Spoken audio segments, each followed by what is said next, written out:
All right, we're live, pal. What is going on? This is the WWE's Elimination Chamber 2026 talk.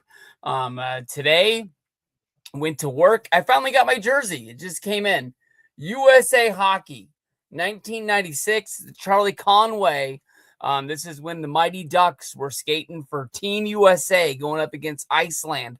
Back in the day before they brought out the Mighty Ducks jerseys that you would know uh, from the NHL. It was honestly a little bit of a struggle to find one of these that I'd be able to get in time for the Olympics. I know the Olympics really started on Thursday, but I got it now. I got it on.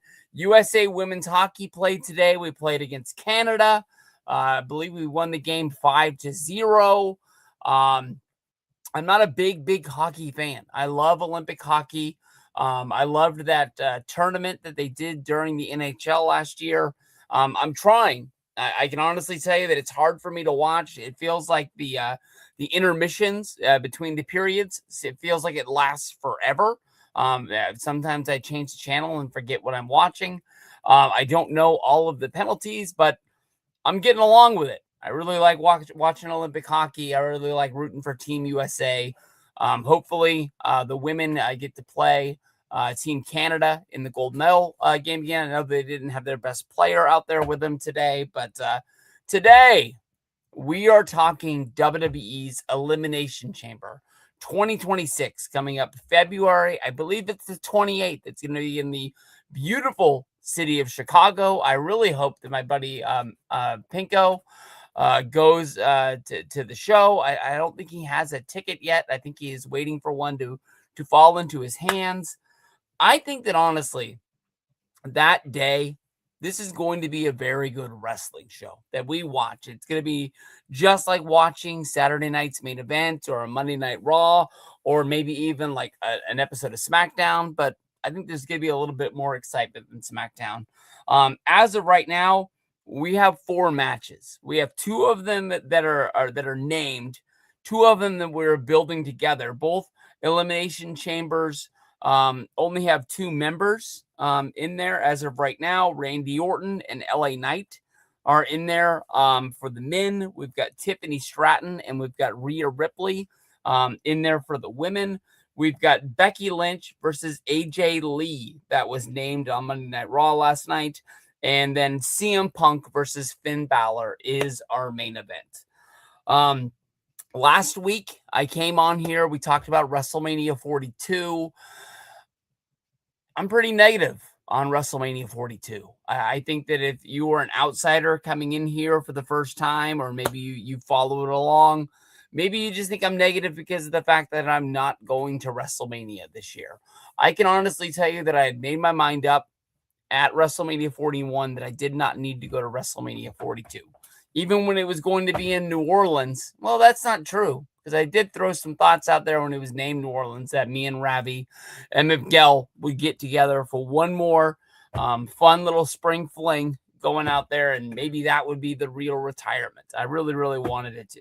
But then when Vegas was named, almost instantly you would think like, man, that's pretty close. Maybe it's such a short flight that I would be interested. But instantly I was like, I've seen this. I've done this. Yeah, the matches are going to be different, but I just did WrestleCon. I just did all of the sites that there are in Vegas. Would I want to relive it on that schedule 1 year later? And I just kind of kept turning it down. Like, nah, that's really not anything that I want to do. But I know that they need to sell tickets. And if you're anywhere out there on the internet, you know that WrestleMania, WWE, TKO is having trouble selling tickets. And I think announcing CM Punk versus Roman Reigns did not do what I thought they would. It did not do what I think they thought it was going to do. I think they thought that was the biggest match that they could have. If you remember WrestleMania 38, it was billed as the biggest WrestleMania main event of all time because it was your WWE champion against your Universal champion. You are putting both champions in there. One person walks out with both belts. It was Roman Reigns versus Brock Lesnar. And I honestly think that fell flat because of the fact that we had seen Roman Reigns versus Brock Lesnar so many times. If you could have put it on the card almost anywhere else, I think it would have done a big deal. But WrestleMania, I think, is like kind of like the Super Bowl. People want to see something new. It doesn't matter how good the Kansas City Chiefs are. Doesn't matter how good those New England Patriots were going to be in there. If you're a Patriots fan, if you're a Chiefs fan, you love seeing your team in the Super Bowl. But you've got fans of 30 other teams out there pissed that every year in and year out, this team is getting to the Super Bowl and they're rubbing it in the face that you're not getting there. I think that there's Roman Reigns fans out there. I think there's CM Punk fans out there. But I also think there's fans of both wrestlers that are kind of looking at this like, man, we saw this last year. Yeah, Seth Rollins was in there. Yeah, Paul Heyman was involved in the storyline. I don't know. Just to me, I don't understand what makes this year so personal. Everything that Roman Reigns said, when I step back and I listened to it and dug through the promo one more time, why didn't he say this stuff last year? Was he distracted by Seth Rollins being out there? If you hate Punk, you could have told him last year. I don't know. We're gonna have to see how this pans out. I would think that CM Punk is going to be the babyface. Roman Reigns is going to be your heel, but Roman never really did anything to change himself from the bloodline days to make him into a babyface. Just the fans just kept cheering him. And that's basically the same spot that we are now. So we're going to have to see if WWE has enough guts to go out there and shake things up and want it to be there. The other match that I think hasn't been named yet, but I'm ready to say that I think that's the direction that are going is it's going to be Stephanie Vaquer going up against Liv Morgan. We saw them have a big face-off inside of the ring on Monday Night Raw last night. Got pretty emotional, got pretty physical. Even Stephanie Vaquer slapped Dominic basically for what they were saying to each other, talking trash. So I think that honestly, the Monday Night Raw World Heavyweight Championship pretty much is booked for the men and for the women. So I think this is going to make the Elimination Chamber a pretty SmackDown heavy pay-per-view. Obviously, the winner of your men's chamber is going to go up against Drew McIntyre. I think the winner of the women's Elimination Chamber would go up against Jade Cargill. She is going to be defending her championship against Jordynne Grace on SmackDown. It is her second defense as champion, even though she's held the belt for, I believe, over 100 days, over 3 months.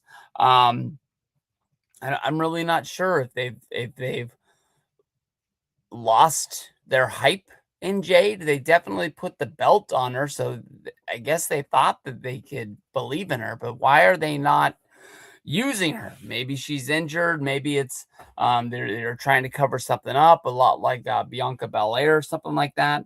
But as of right now, we've got 4 different qualifying matches coming up in the upcoming days. One of them really throws a wrench into what I think is going to be going down at the Elimination Chamber. On SmackDown, we're going to be having Cody Rhodes, Jacob Fatu, and Sami Zayn in a 3-way qualifier to get into there. We also have Alexa Bliss against Julia and Zelina Vega. That's going to be going down for the SmackDown spot in the chamber. Over on Monday Night Raw, we've got Gunther, Javon Evans, and Dom getting in there. Over in the women's one, they have Asuka, Bailey, and Natty going at there. Kind of weird that Natty would get thrown into another match. I don't think her debut on Monday Night Raw really went the way that I thought it was going to.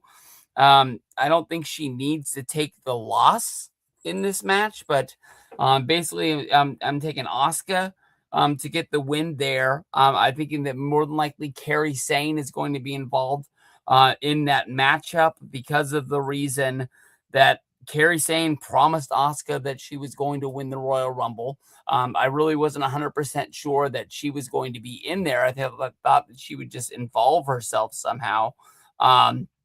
Much like Fry did, trying to help Chelsea Green. Even though she wasn't in there, she ended up getting down in there into the Rumble and getting thrown out once or twice. But I got Asuka winning that one. Gunther, Javon Evans, and Dom. I think that Gunther is definitely going to win that one.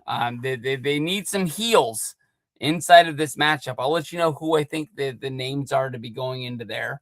But I got Alexa Bliss definitely beating Julia and Zelina Vega. Zelina Vega, basically, besides her being involved in the Royal Rumble, and even when she was in the Rumble, being discussed as only being a manager to Aleister Black these days.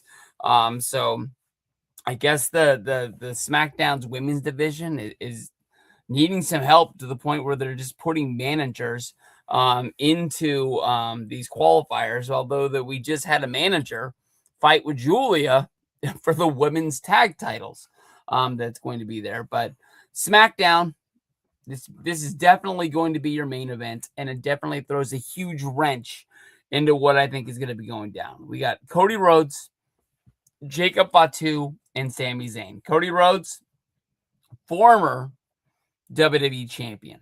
Sami Zayn had a WWE championship title shot at the last pay-per-view at the Royal Rumble. And then Jacob Fatu definitely has one of the strongest storylines to go after Drew McIntyre that hasn't got a shot yet. Think of your time watching WWE over the history of whenever. When has there ever been an injury angle where we know somebody injured somebody? I'm not talking about in the ring. I'm talking about a storyline that was like something in the back. Jacob Fatu got his teeth kicked out by Drew McIntyre when they were about to have a singles match to become the number one contender to go after the title. I believe at WrestlePalooza. I'm not 100% sure. And that's when Cody came out, and it ended up being Cody versus Drew in like an impromptu fight. It was kind of billed as a WWE Championship match, but there was no finish to the match. The show just ended. But I don't know why Jacob hasn't got a shot at Drew McIntyre. Not even a fight. Jacob hasn't jumped him. For some reason, Jacob has made it personal that Cody stopped him when he got into the cage and during their championship change on the 3 stages of hell. It's crazy. That was on an episode of SmackDown. But then again, a lot of these WWE Championship and as well as World Heavyweight Championship, they've just been changing the belts on Raw and on SmackDown for so long. That was just never a thing. Like, you had championship matches, but they always saved the pay-per-views for the times that they could go at it. I really wrote down Cody and Jacob being involved in my Elimination Chamber. And with these qualifiers, whether it's for the Money in the Bank, whether if it's for the Elimination Chamber, to get into these matches, you don't normally get a second chance. It's not like, hey, you lost your qualifier there, we're going to use you there. There's a reason why Cody and Jacob are both involved in this, especially with so many people throwing out that they think Cody, Jacob versus Drew is going to be there. Other than like Jacob Fatu winning this and Cody getting screwed out of not being on the Elimination Chamber show. I mean, yeah, there's only 4 matches here. Most WWE pay-per-views have 5. You could find a way to get Cody a singles match. even if it is against Drew here, somehow how you could lose a qualifier. But then again, Drew says he's not a fighting champion. You have to earn a shot to go after him. So I don't think there's any chance that that's going to happen now. But my mind is just perplexed. I mean, you have Cody Rhodes wrestling on SmackDown in a three-way qualifier. I think you're going to circle Cody 90% of the time, but because of Jacob being in there, it's really hard for me to get a pick there. But as of right now, the 7 names that I have written down for a 6-person match, 2 of them are qualified. We already know that Orton and LA Knight are in there from the wins on SmackDown on Monday Night Raw. But I wrote down Randy Orton, Cody Rhodes, Jacob Fatu, LA Knight, Bronson Reed, Logan Paul, and Gunther. So I got to erase one Cody or Jacob because only one of them can qualify. The reason why I put Bronson Reed and Logan Paul in there is because the Vision is such a big deal over on Monday Night Raw. And I was trying to find a way to balance out heels and baby faces that are in there. I don't think that Gunther is going to win the Elimination Chamber, but definitely Gunther is going to be in there with by beating Javon Evans and Dom. So I can put the star next to his name, basically locking him in there.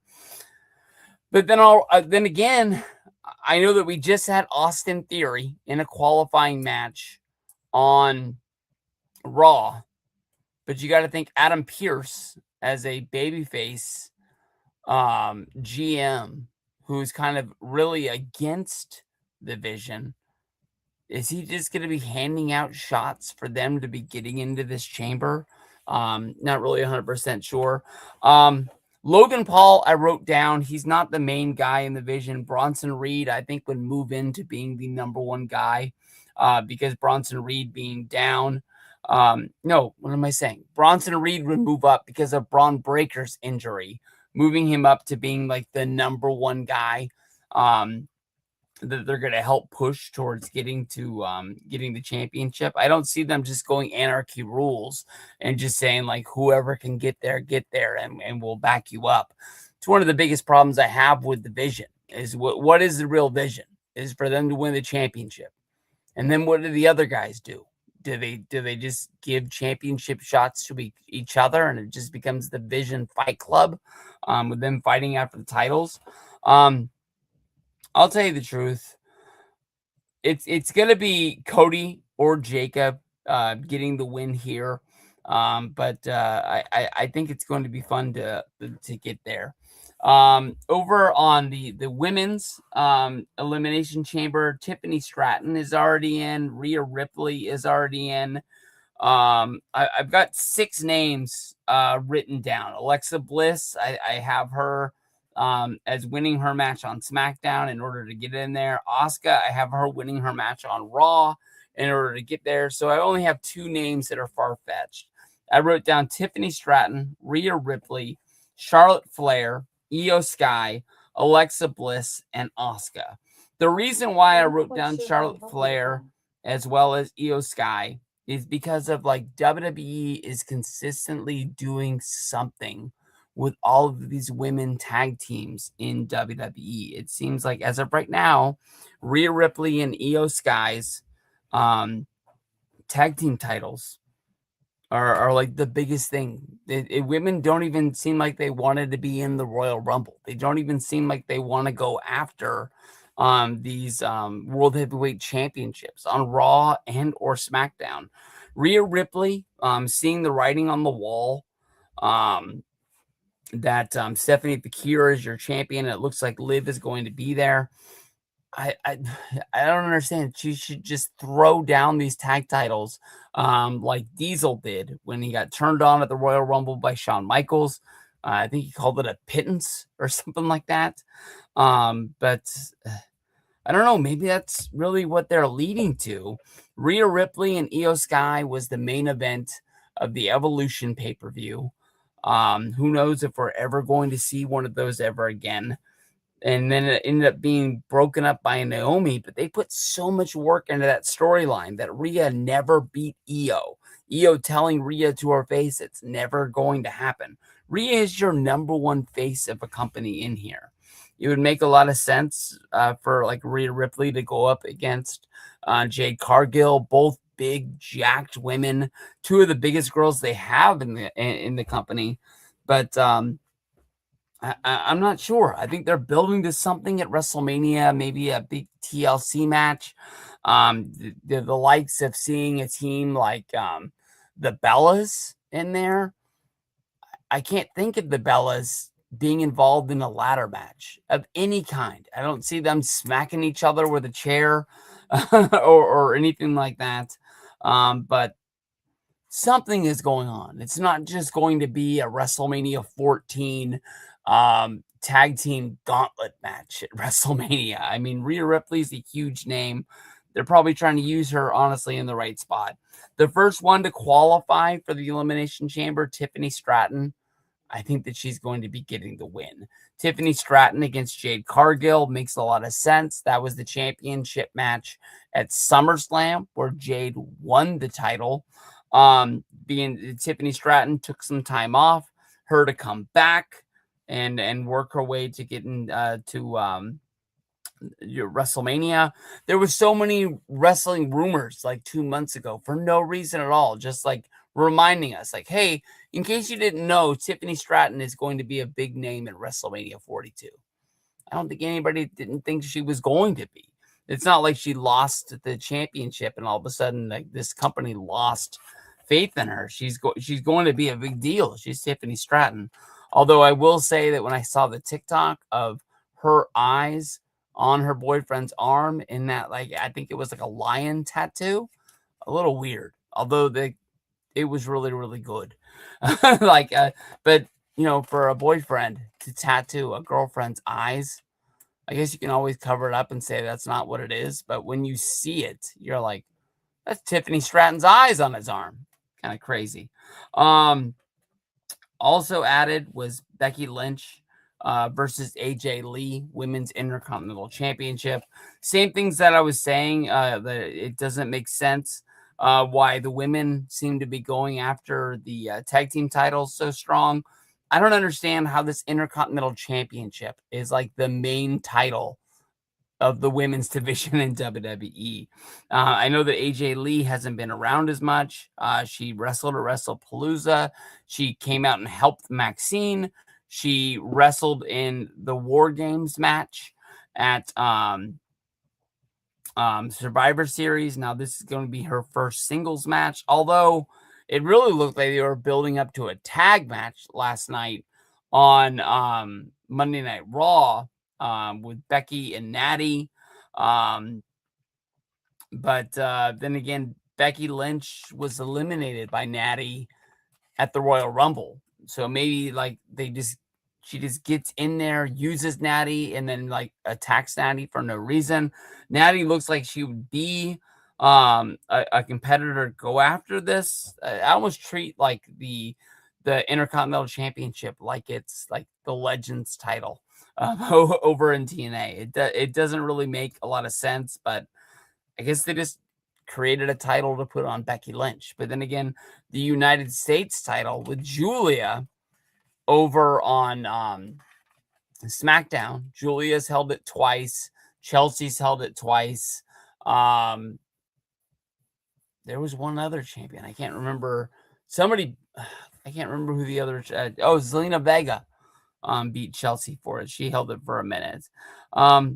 It doesn't have the same flair. And SmackDown has got an extra hour. You would think they would be using it to pump that title out there and make those matches mean something. But then again, for the people that watch WWE Unreal, maybe it's the stuff that Doc Hendricks was saying. Like, there's only so many women that can go after this title. When he just like put everybody in their pecking order and was like, anybody on this list, Chelsea Green, Michin, Zelina Vega, Julia, they're not beating anybody like Tiffany Stratton or Charlotte Flair. So what's the point? And I think that should make all of us look at that mid-card championship over on SmackDown and be like, I guess that's something I just don't need to care about anymore. Main event of the show, CM Punk versus Finn Balor. This is a match that I really want to care about. Finn Balor is an awesome superstar. One of my favorite superstars in WWE. I've always rooted for this guy. I've always wanted him to crack to being one of the top superstars. I dreamt of him being champion, but I can tell you honestly, something that happens to all of us. It doesn't matter when I was like back in the early 2010s, talking about Jack Swagger, being a fan of his. When you are a fan of a superstar and you see their plateau and it's not going to be what you thought they were, you can give up on a superstar ever getting to where you thought they were going to without giving up on that superstar. As long as they're still on the show, as long as they still matter, as long as they're still getting wins, even if it's in the 50-50 booking, they're still in WWE, and that's awesome. Finn Balor, I made a video talking about his match against Gunther, Saturday night's main event. There's no chance in the world that he's going to win this match, but it's very cool that WWE thinks of him as somebody who can be in a main event match for the World Heavyweight Championship. It's cool that they pointed him out and said, hey, I know that you and Gunther can have a good one. He wrestled Roman during the time I wasn't watching. He mentioned it in his promo on Raw. I think I'm going to go out of my way and try and find a way to watch that match this week. I do remember the match he had at the Rumble against Brock Lesnar. That match didn't really go the way that I thought it was going to.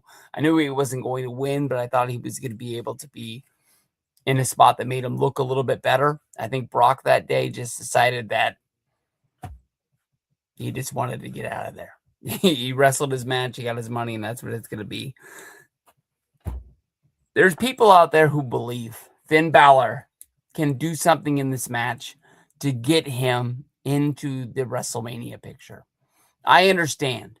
You look at Punk versus Roman and you say, hey, somebody's got to lose. So maybe it makes sense to put Balor into this spot. I love Finn Balor. Love the man. I don't want him to hear this. He's not WrestleMania main event. And this isn't even a WrestleMania main event that I'm that ecstatic for. I think that a match that makes a lot more sense would be Finn Balor against Dominic Mysterio. Dom got injured on his AAA match. They didn't strip him of the Intercontinental Championship. He hasn't wrestled in my head since Survivor Series in WWE when he won the championship back from John Cena. He might have wrestled on a Monday Night Raw here or there along the way, but for Dom to be the double champion that he is, especially the Intercontinental title. Think of who's fought for the Intercontinental Championship. We definitely had, Rusev. We had Penta. We had guys that were fighting to get into this Intercontinental picture. Penta is used a lot more than Rusev is. The story with Rusev, they say, is that they don't want the guy to get burnt out. But a guy like Penta has wrestled on Raw pretty much almost every week since coming into WWE. I think that Rusev isn't where they thought he was going to be on the card for the push that he was getting. It is what it is. It's been a long time since Rusev really mattered in WWE. I think people love to see him, but I don't know. I just don't think that it is going to be written in the stars that Rusev comes back to WWE from AEW and all of a sudden he is like a main event dude. I think that sailed. And I think WWE, I don't think they've given up on him. I think they've gotten to the point where it is what it is. They got a spot for him, they'll use him. But if they wanted to be using him right now, they damn well should. Punk's going to win this match. There's no ifs, ands, or buts. It's going to be fun. And I know they announced that Roman Reigns was going to be making 5 appearances along the way. I think they're all Monday Night Raws. It'd be fun if they really kayfabed us and Roman showed up at the Elimination Chamber and tried to screw Punk. In storyline, It would make Roman's WrestleMania match not as big. I don't think he cares as long as he walks out with the championship.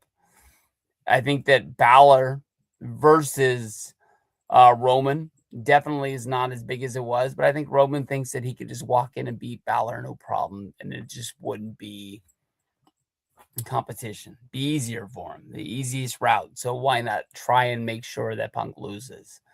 But if he shows up and he tries to help Balor, but is unsuccessful, I think it adds a little bit of fuel to the fire. Like I've said with this thing, I'm not excited about Roman Reigns versus CM Punk.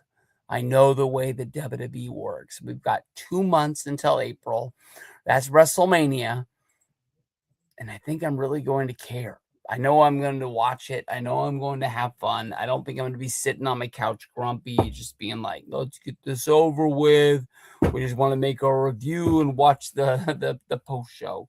I don't know. As of right now, I'm kind of excited. I think this Cody Jacobs Sammy match on SmackDown is really intriguing. It's almost a match that would make me go out of my way in order to see it. But I think I would want to know. I'm not sitting down to watch a 3-hour SmackDown. Attention, WWE SmackDown, 3 hours, too long. Please go back to 2.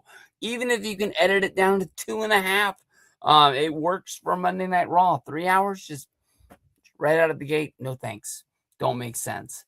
If I knew it was going to be the main event and I had to tune in for that last half hour, I'm going out of my way to watch this. If I miss it, I miss it, and I'll watch it on the thing. But as far as like matches this week that are coming up, Cody, Jacob, Sammy, 3-way, that's a big match I want to go out of my way to see. This show right here, as of right now, just already seems like we've got a WrestleMania main event. CM Punk is wrestling on this show for the World Heavyweight Championship. We should already know he's going to win, and this show doesn't matter. But then again, you need the pieces of the puzzle. You need these 2 chamber matches in order to get you there. I think there's a chance that one more match gets named. I didn't look up Chamber last year to see if they had 5 matches or 4. I just remember that Tiffany Stratton, Trish Stratus versus Candice LeRae and Nia Jax match that was on there. So that's about all I got for you guys. Hope everybody has a good one, and I see you guys down the road. Peace out, everybody. Thanks.